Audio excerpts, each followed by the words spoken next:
Nena. Oh, Daddy Finger. Si Francia. Francia! Bakit? Nena, Francia, huwag kayong mabibigla kasi ibabalita ko. Ang biktima ng krimen sa kidnapan na nangyari ay nanay mo, Francia. Si Aling Adelfa, Nena. Ah! Si Mama! Paano? Paano kayo nakasigurado si Mama yun? At nakita rin namin itong cellphone na to. Tignan mo yung wallpaper. Si Aling Adelfa, pati yung kambal mo, Nena. Tama ba ako, Francia? Oo, Nena, cellphone niya ni Mama. Hindi ako nagkakamali, cellphone niya ni Mama.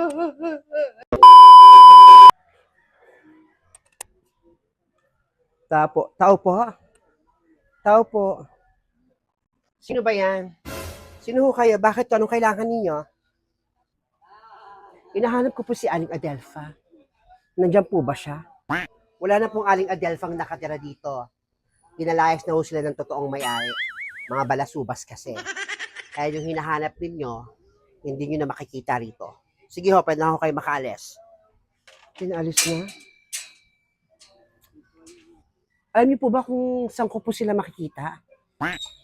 Mukha ho kayong mapera. Pero kung gusto niyo talagang malaman kung nasa na yung mag-inang nyo, si Aling Adelpa at si Francia, pwede ko naman po ibigay yung mga nalalaman ko o sabihin sa inyo. Pero syempre sa isang pagkakataon o sa isang kondisyon pala. Anong kondisyon po? Bigyan niyo ako ng pera para sabihin ko yung mga impormasyon na gusto niyo malaman po kay Aling Adelpa. Ba't ba nanahimik ko kayo? Ayaw nyo? Di wala akong sasabihin. Hindi. Sige, magbibigay ako. Kaya lang wala kasi akong cash dito eh. Lahat ng pera ko nasa Gcash, pati nasa bangko lahat. Bigay mo sa akin yung Gcash number mo. Isisend ko. Sige. 3344556678. Ayan po yung Gcash ko. Send nyo na agad para malaman ko kung na-send nyo na bago ko bigay yung impormasyon. Pakitignan, send na.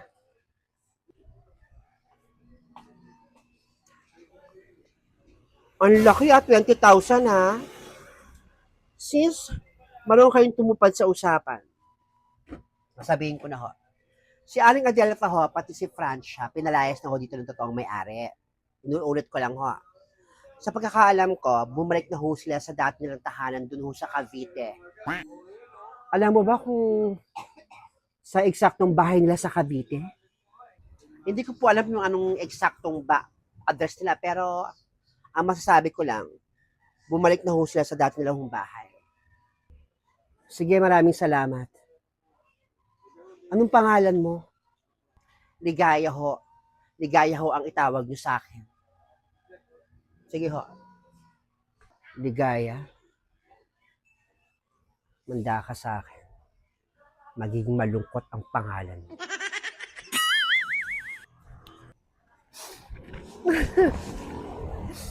Ma, nasaan ka na ba, Ma?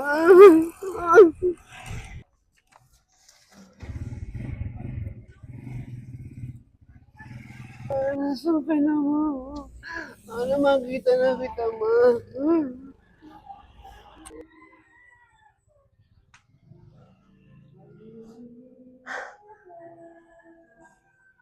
Familiar sa akin itong lugar na to. Nakapunta na ako dito, nakausap ko yung ibang tao rito. At nabigyan ako ng pag-asa na mahanap ko yung anak ko. Dito pala si Aling Adelfa. At dito rin kami nakita noon. Aalamin ko kung talagang nawawala siya. Sino yung naka-post sa wall na yon?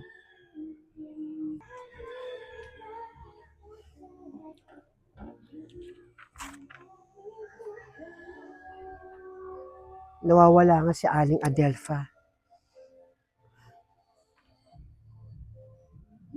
Excuse me po.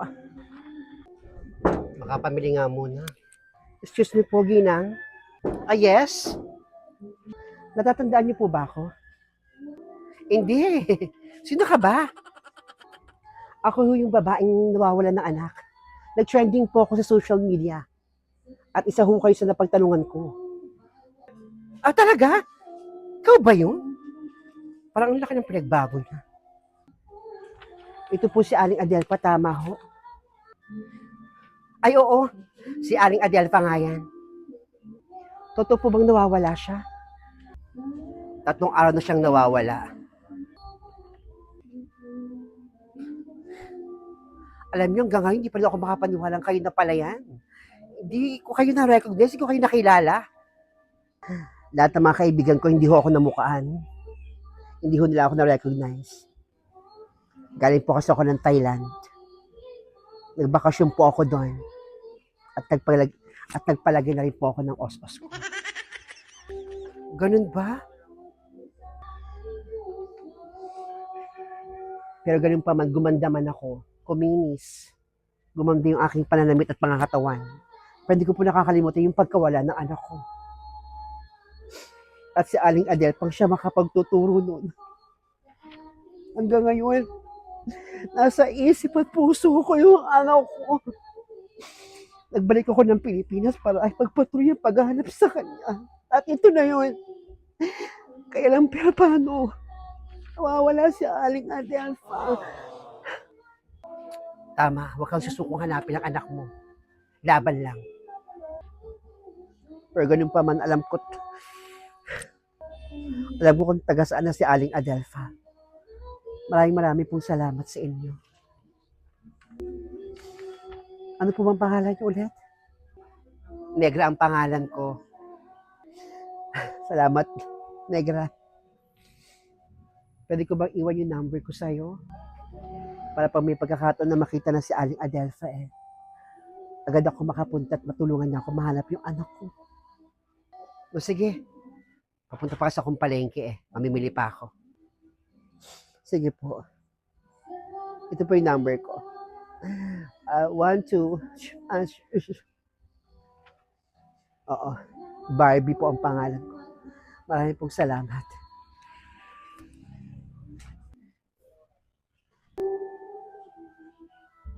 Sino yung kausap ni Negra? Parang member ng BIN. Excuse me? Member ka ba ng BIN? Arifel, hindi po ako member ng BIN. Natatandaan niyo po ba ako? Ako yung babaeng pinakausap niyo kay Aling Adelfa. Yung nawawalan ng anak. Ikaw ba yan? Talaga, ikaw ba yan? Hindi ka na mukhaan Laki ng pinag-iba mo at pinagbago mo. Opo. Malaki yung pinagbago ko. Nagpunta po kasi ako ng Thailand. Nagpa-enhance. Nagpaganda. At ngayon nagbabalik. Pahanapin yung anak ko. Anak ko na ninakaw. Na ibang tao na si Aling Adelfa lang ang nakakaalam. Kaya dapat mahanap natin si Aling Adelfa. Dahil gusto ko talaga makita yung kaisa-isa kong anak. Anong halaga ng pagganda ko? Anong halaga ng dami ko ng pera kung ang nilalaman ng puso ko? Pangungulila. Pangungulila sa anak kong nawawala. Si Aling Adelfa ang kailangan ko para makita yung anak ko. Lakas ng topak nito. Oo nga Sana mahanap na si Aling Adelfa. Sige po, Aling Feli. Alam niyo naman po yung number ko noon, di ba? Ayun pa rin ho yun. Paki-update naman po ako pag nakita na si Aling Adelfa.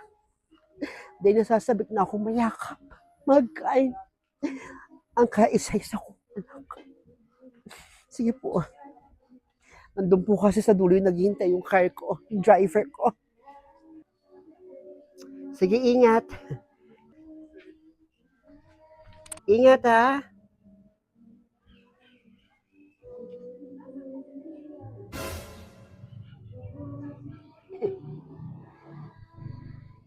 Kala mo kinaganda yung pagpunta yan ng Thailand. Thailand na yun. Parang di man pantay yung